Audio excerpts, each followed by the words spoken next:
മാന്യ ശ്രോതാക്കൾക്ക് നിയമപാഠത്തിലേക്ക് വീണ്ടും സ്വാഗതം. ഞാൻ അഡ്വക്കേറ്റ് CR അജയ്കുമാർ. നിങ്ങൾ കേട്ടുകൊണ്ടിരിക്കുന്നത് റേഡിയോ ബെൻസിഗർ 107.8. നിയമപാഠത്തിൽ പ്രൈവറ്റ് ഡിഫൻസ് അഥവാ ആത്മരക്ഷാ അവകാശത്തെക്കുറിച്ചാണ് നമ്മൾ സംസാരിച്ചു കൊണ്ടിരിക്കുന്നത്, ചർച്ച ചെയ്തുകൊണ്ടിരിക്കുന്നത്. വളരെ സാധുവും നിരപരാധിയുമായ രാമൻകുട്ടി മാഷ് ഒരു ദുർബല നിമിഷത്തിൽ ഒരു കള്ളനെ ഒരു ടോർച്ച് കൊണ്ട് അടിക്കുകയും നിർഭാഗ്യവശാൽ ആ അടിയേറ്റ് കള്ളൻ കൊല ചെയ്യപ്പെടുകയും ചെയ്തു.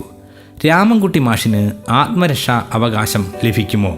IPC 100 ശാരീരിക ക്ഷതത്തിന് വേണ്ടി മരണം സംഭവിച്ചാലുള്ള ആത്മരക്ഷാവകാശത്തെക്കുറിച്ചാണ് വിശദമാക്കുന്നത്.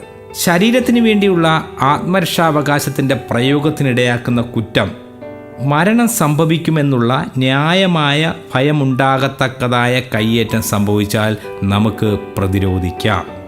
ആ കയ്യേറ്റത്തിൻ്റെ ഫലമായി മറ്റു വിധത്തിൽ കഠിന ദേഹോപദ്രവം ഉണ്ടാകുമെന്നുള്ള ഭയത്താൽ നമുക്ക് പ്രതിരോധിക്കാം.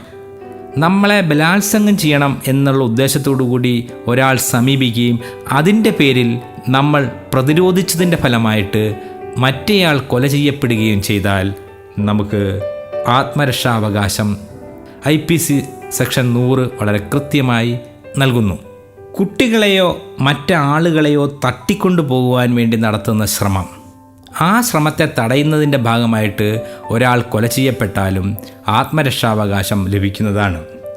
ഒരാളെ അന്യായമായി തടങ്കലിൽ വയ്ക്കണമെന്ന ഉദ്ദേശത്തോടു കൂടി ചെയ്യുന്ന കയ്യേറ്റം, അതായത് ആ തടങ്കൽ കൊണ്ട് ഏതെങ്കിലും തരത്തിലുള്ള ദ്രോഹം സർക്കാരിനോ മറ്റുള്ളവർക്കോ ഉണ്ടാവുകയാണെങ്കിൽ, ആ തടങ്കൽ ഒരാളിൻ്റെ ജീവന് തന്നെ അപകടമാവുകയാണെങ്കിൽ, ആ തടങ്കലിനെ തടയുവാൻ നടത്തുന്ന ശ്രമമായി വരുന്ന ഏതൊരു സംഭവത്തെയും ആത്മരക്ഷാ അവകാശം ഉപയോഗപ്പെടുത്തുവാൻ കഴിയും.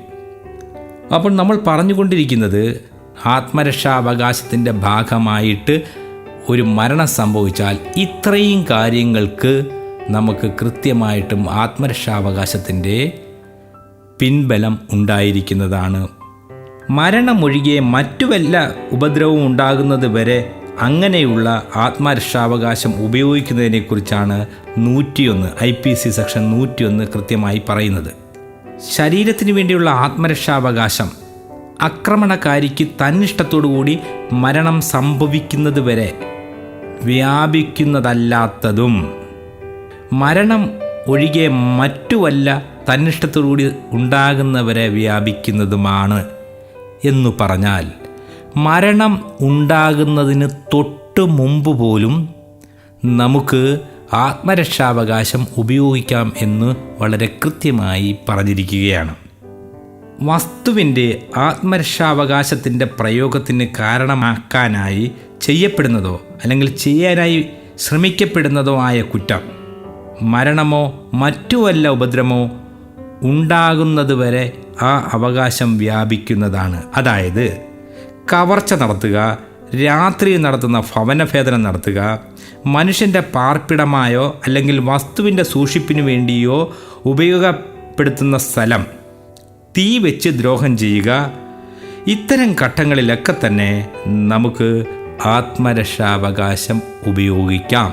ഒന്നുകൂടി വ്യക്തമാക്കി പറഞ്ഞാൽ, ഇത്തരം കാര്യങ്ങളിൽ ഇടപെടുന്നതിനെ തടയുവാൻ ശ്രമിച്ചാൽ ആക്രമണകാരിക്കുണ്ടാകുന്ന മരണം ഉൾപ്പെടെയുള്ള കാര്യങ്ങൾക്ക് മറ്റേയാൾ ഉത്തരവാദി ആയിരിക്കുന്നതല്ല.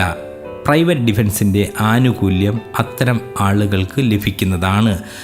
പക്ഷേ അത് വ്യക്തമായി തെളിയിക്കുവാൻ കഴിഞ്ഞിരിക്കണം എന്നുള്ളത് മാത്രമാണ് ഇതുമായി ബന്ധപ്പെട്ടിട്ടുള്ള പ്രധാന വിഷയം. ഒരു ചെറിയ ഇടവേളയ്ക്ക് ശേഷം നമുക്ക് ഈ വിഷയത്തിലേക്ക് വീണ്ടും മടങ്ങി വരാം.